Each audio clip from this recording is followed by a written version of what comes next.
Pozdravljam Femiča, prosil bi za anonimnost, tako kot ostali.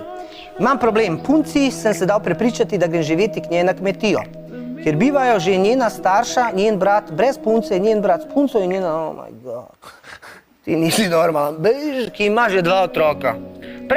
Prej sva namreč živela v enosobnem stanovanju v okolici glavnega mesta. Bil sem samo jaz zaposlen, ona je bila sponzoruša, pizda je materi na svoje ime pare vzela, zato... To res piše? Ne, zebavam se. Zato je predlagala, da se preseliva k njenim staršem na kmetijo. Pa tudi rekla je, da si želi ustvariti družino z najmanj 5 otroki in to v eno... Ta se zajebava. Ne, to je resno. To vas en zajebava. Ok. S 5 otroki in da to v enosobnem stanovanju ne bi šlo. Ona bi dala kapiščance, da se gonja po kmetiji. Tudi njena mati je ista, debela 120 kila, ružna nikakva propala.